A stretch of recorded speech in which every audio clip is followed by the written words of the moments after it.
दोस्तों, बिहार में अभी चुनावी बयार बह रही है और यहां से आए दिन एक के बाद एक कहानी सामने आ रही है। कुछ कहानी वर्तमान के हैं तो कुछ इतिहास के पन्नों से। ये वो कहानियां हैं जिनसे बिहार की राजनीति प्रभावित हुई है और यहां के राजनेता को इससे सत्ता मिला है। ऐसा ही एक कहानी है सिवान का तेजाब कांड। साल 2004 में हुए इस कांड को मोहम्मद शहाबुद्दीन के क्रूरता का सबसे बड़ा हस्ताक्षर माना जाता है। आज तेजस्वी यादव जैसे प्रमुख नेता जब खुले मंच से शहाबुद्दीन जी अमर रहे का नारा लगाते हैं, तब वो चंदा बाबू जैसों के हालात पर अट्टहास कर रहे होते हैं। जिस सामाजिक न्याय की बात करके लालू यादव सालों तक सत्ता में बने रहे, उसी समाज में चंदा बाबू जैसे लोग भी हुए जिनके बेटों को सरेआम तेजाब से नहलाकर मार दिया गया और आखिरकार उन्हें न्याय नहीं मिला।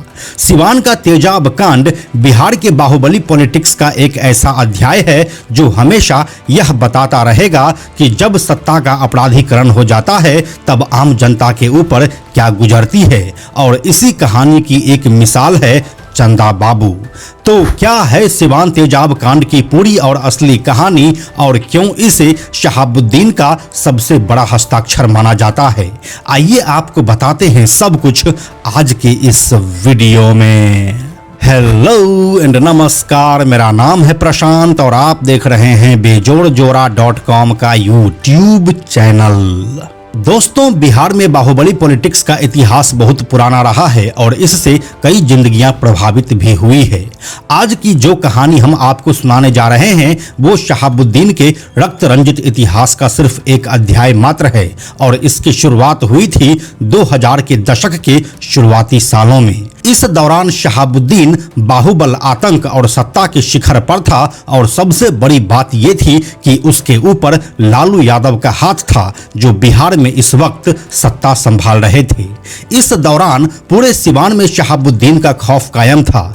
यह खौफ कुछ ऐसा था कि चुनाव में कोई भी विरोधी उसके सामने खड़ा नहीं होता और जो खड़ा भी होता वह मारा जाता। दुनिया के सबसे बड़े लोकतंत्र भारत में सिवान एक ऐसा जगह था जहां लोकतंत्र की गर्दन शहाबुद्दीन के हाथों में थी और वो उसे अपने हिसाब से मरोड़ रहा था। इस दौर की सिवान में विकास के नाम पर चारों तरफ खौफ पसरा हुआ था। शहाबुद्दीन के तानाशाही का आलम यह था कि सभी दुकानदार उसकी तस्वीर अपनी दुकानों में टांगने लगे थे।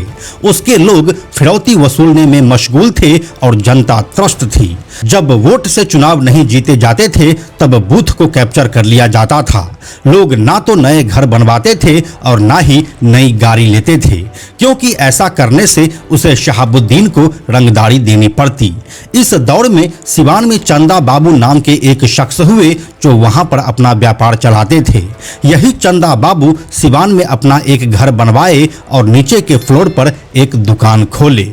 इसी दुकान के उद्घाटन में शहाबुद्दीन और बिहार सरकार में तत्कालीन मंत्री अवध बिहारी चौधरी आए थे।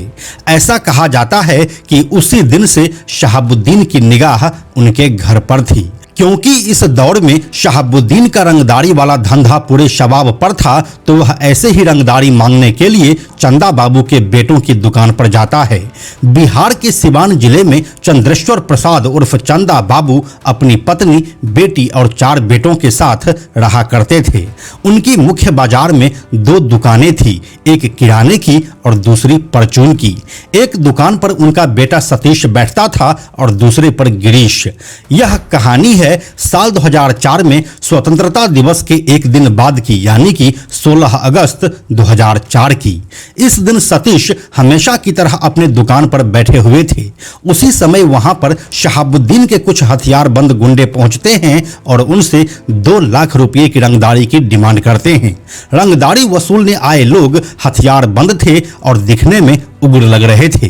बावजूद इसके सतीश ने सिर्फ 30-40 हजार रुपए देने की ही बात कही और इससे ज्यादा देने में वह अपनी असमर्थता दिखाया। लेकिन तभी उन लोगों ने सतीश के साथ मारपीट शुरू कर दी। दुकान के गल्ले में जो रकम रखी गई थी वो भी निकाल कर अपने पास रख लिया, जो बाद में पता चला यह रकम 2 लाख से भी ज्यादा की थी। वहीं बगल के ही दुकान पर बैठा उसका बड़ा भाई गिरीश भी वहां आ गया, वो भी सब कुछ देख रहा था। फिर पिटने के बाद सतीश घर में गया और बाथरूम साफ करने वाला तेजाब एक मग में लेकर आया और फिर सारा तेजाब उसने रंगदारी वसूलने आए गुंडों पर फेंक दिया। तेजाब के छींटे उसके छोटे भाई राजीव पर भी पड़े, लेकिन इससे उसको कुछ खास नुकसान नहीं हुआ। इसके बाद वहां पर भगदड़ मच गई और लोग जमा हो गए। लेकिन यह दिन सिवान के इतिहास को तेजाब से लिखने के लिए काफी हो गया था। जिस शहाबुद्दीन के खौफ से लोग सिवान में गर्दन सीधी करके नहीं चलते थे, उसी सिवान में उसके गुंडों पर तेजाब से हमला हो गया था। अब भला शहाबुद्दीन इस चीज को कैसे बर्दाश्त कर लेता?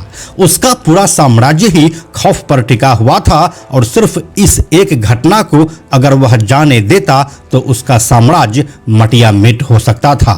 इसीलिए वह तेजाब का जवाब तेजाब से ही देने का प्लान बनाया। जब 16 अगस्त 2004 को यह घटना हुई थी, तब शहाबुद्दीन के गुंडों ने उसी वक्त वहां मौजूद तीनों भाई सतीश, गिरीश और राजीव को उठाकर अपने साथ ले गया। इसके बाद इन तीनों को मक्के के खेतों के बीच बने एक घर में ले जाया गया, जहां सतीश और गिरीश को रस्सी से एक साथ बांधा गया और राजीव को अलग रस्सी से। इसके बाद शहाबुद्दीन के गुंडों ने उसकी मौजूदगी में सतीश और गिरीश दोनों के ऊपर तेजाब से भरी बाल्टी उड़ेल दी और दोनों को वहीं पर जलाकर मार डाला। और इस पूरे खौफनाक मंजर को राजीव देखता रहा और चिल्ला चिल्ला कर अपने भाइयों की जान की भीख मांगता रहा। लेकिन शहाबुद्दीन के वहशीपने के आगे इन सब का कोई फायदा नहीं हुआ। राजीव के आंखों के सामने ही सतीश और गिरीश को तेजाब से जलाकर मार दिया गया। पूरी रात राजीव अपने जले भाइयों के शव के साथ उसी घर में रहा और फिर मौका देखकर वह मक्के के खेतों से होते हुए वहां से भाग गया। वह किसी तरह से गन्ने से लदे एक ट्रैक्टर में छिपकर चैनपुर जा पहुंचा। वहां से वह उत्तर प्रदेश के पडरौना जा पहुंचे और वहां उसने बीती घटना का हवाला देकर स्थानीय सांसद के घर पर शरण ली। फिर बाद में सतीश और गिरीश दोनों भाइयों के लाश के टुकड़े टुकड़े करके बोरे में भरकर शहाबुद्दीन के गुंडों ने कहीं फेंकवा दिया, जो कभी बरामद ही नहीं हो सका। जिस दिन इस पूरी घटना को अंजाम दिया गया, उस दिन सतीश और गिरीश के पिता चंदा बाबू अपने भाई के पास पटना गए हुए थे। इस घटना की खबर पूरे सिवान में आग की तरह फैल गई, क्योंकि किसी को तेजाब से नहलाकर मार देना कोई आम घटना तो थी नहीं। फिर किसी भले आदमी ने पटना में चंदा बाबू को फोन करके कहा कि वह सिवान नहीं आए, अगर आए तो संभव है कि उन्हें भी मार दिया जाएगा। इसी बीच पटना में रह रहे चंदा बाबू को यह खबर मिली कि उनका बेटा राजीव भी छत से गिर गया है और बुरी तरह से घायल हो चुका है। हालांकि यह शहाबुद्दीन के गुंडों द्वारा फैलाया गया एक अफवाह था और इस अफवाह के पीछे मंशा थी कि किसी तरह से चंदा बाबू को वापस सिवान में लाया जाए। इस पूरी घटना के दौरान चंदा बाबू की पैरालाइज्ड पत्नी, दोनों बेटियां और एक अपाहिज बेटा भी घर छोड़कर जा चुके थे।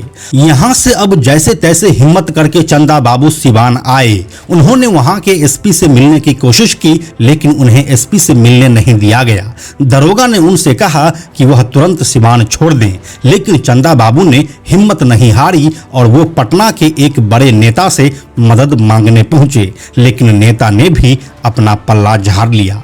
दूसरी तरफ उन गुंडों ने चंदा बाबू के भाई को भी धमकी दी, जिसकी वजह से वह डरकर पटना छोड़कर मुंबई चले गए।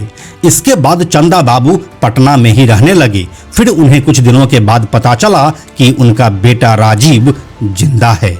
इसके बाद चंदा बाबू फिर किसी तरह सोनपुर के एक बड़े नेता से मिले। नेता ने उन्हें मदद का भरोसा दिया, लेकिन इन सब के बाद भी कुछ ना हो सका।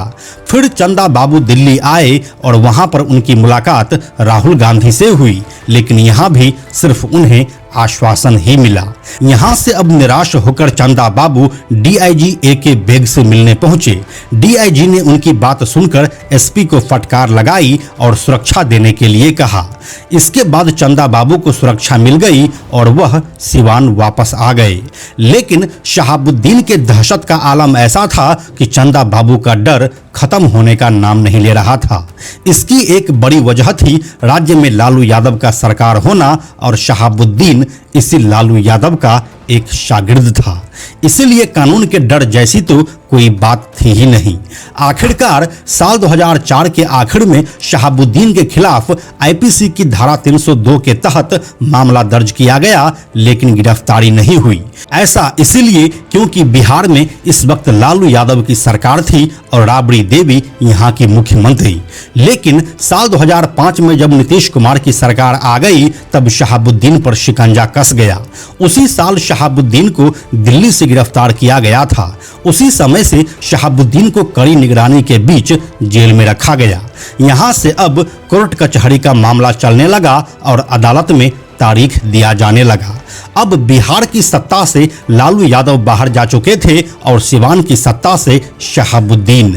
इन दोनों की कमजोर पड़ती राजनीतिक रसूख ने चंदा बाबू को थोड़ा हिम्मत दिया और अब इस केस को 10 साल होने को आ गए। अब शहाबुद्दीन के तेजाब कांड वाले मामले में अदालत में सुनवाई की तारीख 19 जून 2014 की तय हुई और इसका एकमात्र चश्मदीद था चंदा बाबू का छोटा बेटा राजीव। अब राजीव की भी शादी हो गई थी, मगर चंदा बाबू के परिवार की मुश्किलें खत्म होने का नाम नहीं ले रही थी। राजीव के शादी के 18वें दिन बाद ही सुनवाई से 3 दिन पहले 16 जून 2014 को उसकी सरेआम गोली मारकर हत्या कर दी जाती है। राजीव अपने भाइयों की हत्या का अकेला चश्मदीद गवाह था। इस बाबत राजीव पहले भी कोर्ट में बयान दे चुका था और तब भी उसे जान से मारने की धमकी दी गई थी, लेकिन प्रशासन ने उसे सुरक्षा नहीं दिया था। इसके बाद चंदा बाबू ने थाने में राजीव की भी हत्या की एफआईआर दर्ज करवाई।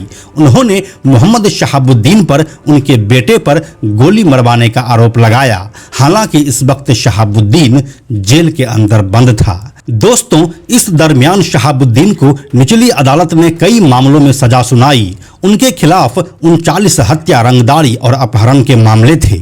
38 में शहाबुद्दीन को जमानत मिल चुकी थी और 39वां केस राजीव का था, जो अपने 2 सगे भाइयों की हत्या का चश्मदीद गवाह था। मगर साल 2014 में उसकी हत्या के साथ ही शहाबुद्दीन की जमानत का रास्ता साफ हो गया और आखिरकार 11 साल बाद शहाबुद्दीन जमानत पर बाहर आया।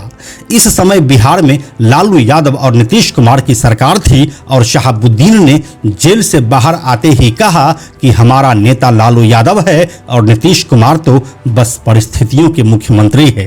लेकिन नीतीश सरकार ने भावी आशंकाओं और गुप्तचरों की रिपोर्ट को आधार बनाते हुए सुप्रीम कोर्ट में मामले की सिफारिश की, जिसके बाद सुप्रीम कोर्ट ने उसकी जमानत रद्द कर दी और अब फिर वापस वह तिहाड़ जेल में आजीवन उम्र कैद की सजा काटने के लिए पहुंच गया। जो शहाबुद्दीन देश की न्यायपालिका को दशकों तक ठेंगा दिखाता रहा, वह ऊपर वाले के न्याय से बच नहीं सका और 1 मई 2021 को कोरोना की वजह से दिल्ली के अस्पताल में एक कैदी के रूप में वह दम तोड़ दिया। रही बात चंदा बाबू की, तो वह अपने पैरालाइज्ड पत्नी और विकलांग बेटे के साथ सिवान में रहकर परिस्थिति से लड़ रहे थे और कानून व्यवस्था में भरोसे के नाम पर अपने दिवंगत बेटों के गम का आंसू पी रहे थे। लेकिन शहाबुद्दीन की मौत की सुखद खबर जब तक उनके पास पहुंचती, उससे पहले ही वह 16 दिसंबर 2020 को इस दुनिया को अलविदा कह चुके थे। तो दोस्तों, यही थी सिवान के तेजाब कांड और शहाबुद्दीन के आतंक की पूरी कहानी। यह कहानी आपको कैसी लगी अपने विचार हमें कमेंट सेक्शन में लिखकर जरूर बताइए। हम जल्दी मिलते हैं आपसे एक नए कहानी के साथ। दोस्तों, YouTube हमारी वीडियोज की रीच को आगे नहीं बढ़ा रहा है, इसलिए हमें आर्थिक समस्या का सामना करना पड़ रहा है। अगर आपको बेजोड़ जोड़ा के वीडियोज से कुछ अच्छा जानने और सीखने को मिलता है तो कृपया हमें आर्थिक सहायता दें, जिससे कि यह जानकारी आपको आगे भी मिलता रहे। आप हमें 100, 200, 500 या फिर 1000 रुपये से भी अपना समर्थन दे सकते हैं, जिससे कि हम नए नए कहानियों पर लगातार काम करते रहें। आपके सहयोग के लिए धन्यवाद।